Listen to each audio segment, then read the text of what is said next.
Et c'est parti. Et c'est parti pour le show.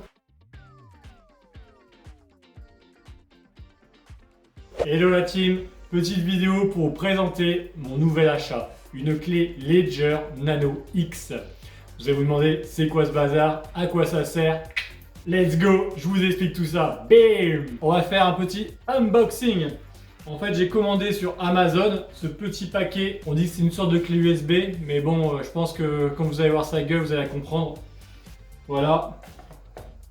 À l'intérieur, c'est comme ça. Ici, ça se passe comme ça. Regardez. Bon, elle est pas super belle, franchement.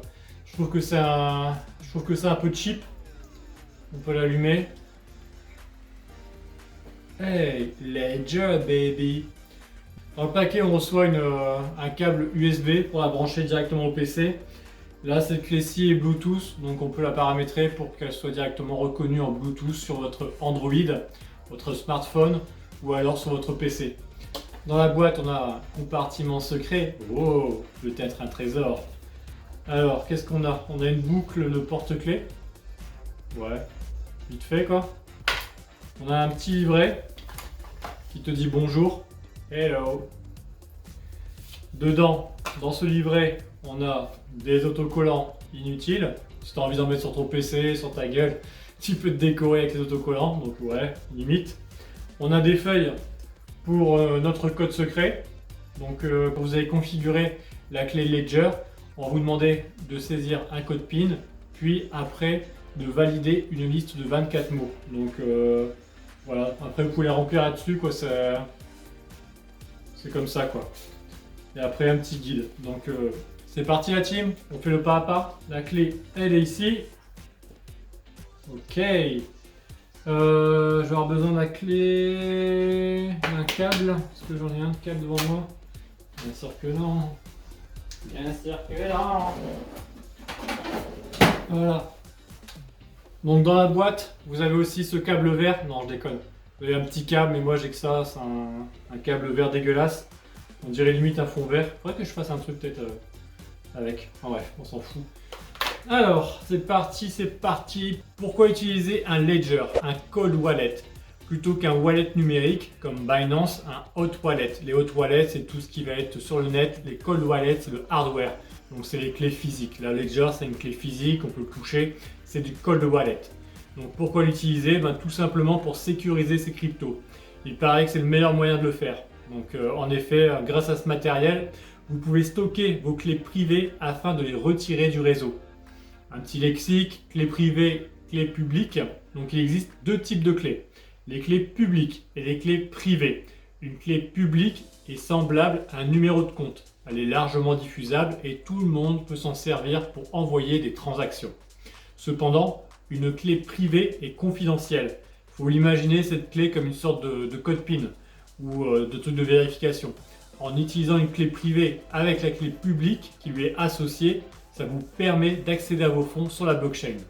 Autre question qu'on pourrait se poser, donc si mon ledger est cassé ou perdu, est-ce que mes cryptos sont perdus? Bah non, grâce à votre liste de 24 mots, vous pouvez reconfigurer une nouvelle clé Ledger et récupérer votre monnaie. Donc quelle est la différence entre une Nano S et une Nano X? Une Nano S, vous pouvez sécuriser jusqu'à 18 types de crypto, alors qu'une Nano X, vous pouvez en sécuriser une centaine. C'est quand même ouf. Le prix est aussi différent. La Nano S, elle coûte 60 €, alors que la Nano X coûte 149 €. Avec la Nano X, vous pouvez aussi utiliser Ledger Live directement sur votre téléphone, sur votre smartphone. En fait, avec les autres types de Ledger, les moins chers, vous pouvez utiliser Ledger Live juste en fait sur votre PC. Mais là, avec la X, vous pouvez installer sur le smartphone, en Bluetooth, la connecter et accéder directement à votre cold wallet. Dernière différence entre la Nano X et la Nano S, vous l'avez compris, j'arrête pas de le dire, la Nano X, elle a le Bluetooth. Maintenant la team, je vais vous montrer comment sécuriser vos coins, comment connecter votre Ledger et également aussi comment on fait pour recevoir, pour transférer vos coins sur la Ledger. Allez, c'est assez simple, suivez-moi. Hop là. Donc tout d'abord, vous vous rendez sur le site ledger.com. Nous, ce qu'on veut, c'est get started with get started with Ledger. Donc on clique ici. Ce qui va se passer, c'est qu'on va devoir télécharger une application sur notre PC afin de configurer Ledger. Donc après, on va connecter à Ledger à cette application-ci. On va vous demander de créer un code PIN allant de 4 chiffres à 8 chiffres. Et aussi, on va vous donner votre clé de 24 mots qu'il faudra noter. Donc voilà, la clé de 24 mots, je vais vous la remontrer. Vous avez des papiers pour ça. Putain de boîte de merde. Allez hop, c'est ouvert. Je dois dire un truc comme la porte. Putain, j'ai même perdu un truc. C'est la folie, c'est la folie. Allez, allez. Et voilà. Donc vous avez un petit papier comme ça. Et là, vous pouvez rentrer aux 24 mots. Pour moi, ça permet de les sécuriser et puis vous êtes tranquille. Et on balance la merde. Une fois que vous avez créé votre code PIN et que vous avez fait la manipulation pour vos 24 mots, c'est assez simple. On va sur l'application de Ledger, Ledger Live.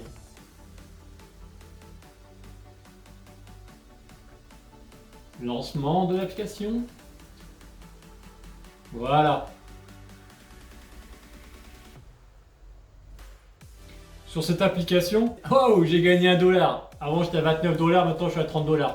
Pour faire un test, j'ai regardé si j'arrivais à transférer en fait des Ethereum sur mon Ledger. Donc ouais, ça s'est bien passé.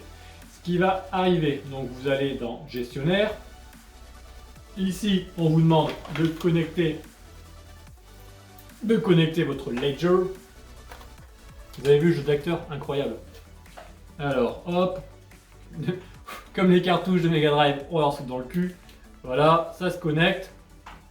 On l'allume. On nous demande le code PIN qu'on vient de saisir. Donc je vais rentrer.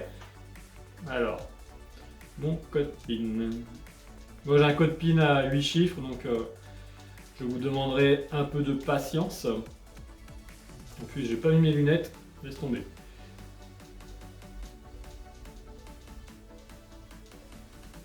Voilà, et le dernier. Yes baby! Donc ça y est, ma clé Ledger est allumée. On voit... Merde. On voit que j'ai installé une application pour stocker du Bitcoin, une application pour stocker de l'Ethereum, et que je peux encore en installer. Et comment ça va se passer? Suivez-moi! Let's go baby! Donc c'est toujours branché, hein. Dans une souplesse à toute épreuve.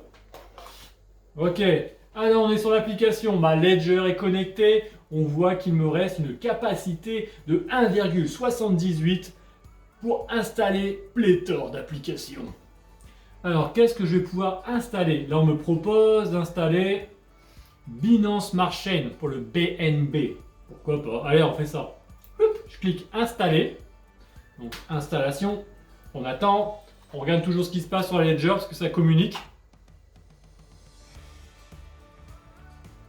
On voit que ça s'installe et hop, c'est installé.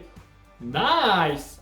On va ajouter un compte, on clique ici, ajouter un compte, donc installer, ajouter un compte, on clique là, on valide avec la Ledger, on appuie sur les deux boutons. Open App Binance Smart Chain. Quel accent incroyable. Ah, j'appuie. Application is ready. On patiente. Là ça charge. Ok, incroyable. Et voilà, on a installé la Binance Smart Chain pour recevoir du BNB sur notre clé Ledger. Comment on fait pour recevoir nos BNB, nos Bitcoin, nos Bitcoin, nos Ethers?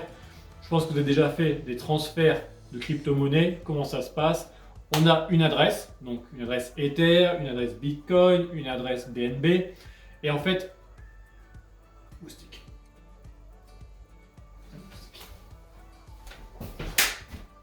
Je vais ou pas?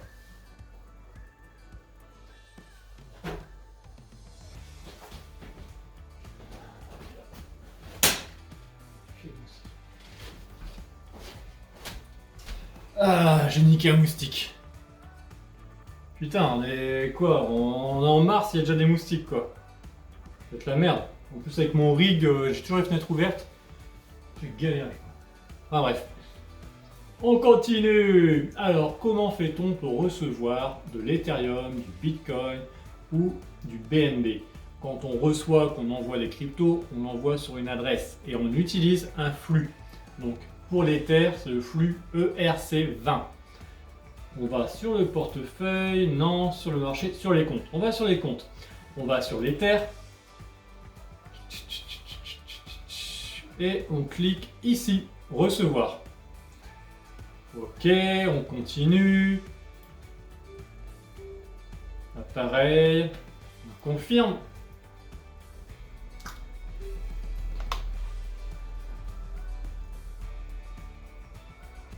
Ça marche et voici mon adresse pour l'Ether. Donc voilà, vous voyez c'est assez simple pour Ledger. Comment ça se passe? On télécharge, je fais un petit récap, on télécharge l'application, on connecte le Ledger à l'application, il nous demande de saisir un code PIN de 4 à 8 chiffres. Après, on nous donne une liste de 24 mots qu'il faut recopier et garder secret. Puis, vous installez les applications que vous voulez sur votre Ledger, une application Ethereum, une application Bitcoin, une application BNB qu'on vient de faire. Suite à l'installation de ces applications, vous pouvez vous envoyer sur votre Ledger toute votre crypto-monnaie. Alors je vais vous donner mon avis, les plus et les moins par rapport à la Ledger. Moi je trouve que on va commencer par les points positifs. Il y a quand même beaucoup de crypto de dispo en fait sur le Cold Wallet. Sur ce que vous pouvez installer comme application, vous avez quand même pas mal de choix et généralement on retrouve toutes les cryptos, toutes les grosses cryptos. Vous trouvez beaucoup de choses et il y a beaucoup de cryptos disponibles. Le plus, en fait, je trouve que c'est aussi une bonne alternative pour sécuriser ces cryptos. Je pense que la meilleure façon, si vous voulez garder vos cryptos et garder vos gains, foutez-les sur une Ledger et au moins vous pouvez récupérer vos cryptos, les sécuriser hors du système internet. Et je trouve qu'au niveau de sécurité, je pense qu'il n'y a pas mieux, quoi. Donc si vous voulez pas vous faire niquer ou faire hacker, achetez une Ledger et foutez vos cryptos là-dessus. Après dans les moins, ce que j'ai vu, c'est que si vous faites beaucoup de transactions sur le réseau ERC20, donc c'est la majorité en fait des transactions, je trouve que ce qui se passe avec la Ledger, c'est très coûteux. Donc j'expliquais que la dernière fois pour 500 euros, j'avais eu 10 euros de frais. Là c'était pour l'USDT, là j'ai mon exemple. Et le point négatif, ouais, c'est l'histoire du flux. J'étais un peu dégoûté parce que j'ai pas compris comment envoyer mes flux sur la clé Ledger. D'ailleurs, si quelqu'un a trouvé la manip pour mettre du flux sur la clé Ledger à moindre frais, dites-le moi dans les commentaires, ça me ferait plaisir parce que j'ai 400 balles de flux et j'aimerais bien les sécuriser autre que sur Zelcore. Donc mon bilan pour la clé Ledger, je trouve que pour sécuriser ces cryptos, c'est une clé qui est vraiment top, mais il ne faut pas faire beaucoup de transactions sinon vous allez vous ruiner avec les frais. Et perso, moi je pense que j'en ferai une tous les mois de transactions, c'est suffisant. Au moins tout mon revenu de minage, je le fous sur ma Ledger. Je pense que c'est un bon compromis. Voilà. J'espère que la vidéo t'a plu. C'était un petit peu différent du format, j'ai peut-être bredouillé un peu plus. Je suis pas trop à l'aise avec ça, mais j'ai essayé de te donner le maximum, de faire découvrir la clé Ledger Nano S. La clé Ledger Nano S et la clé Ledger Nano X. Donc tu as vu les différences. Comment les paramétrer, c'est pas très compliqué. Comment installer les applications pour recevoir tes cryptos dessus, c'est pas non plus compliqué. Moi, je t'ai montré tout ce que tu pouvais voir dessus et faciliter pour toi ta décision si tu dois acheter ou pas. Je t'ai donné aussi mes points positifs, mes points négatifs. Donc voilà, tu as toutes les clés en main. Donc je te dirais ciao ciao la team, bisous bisous, à la prochaine, ciao.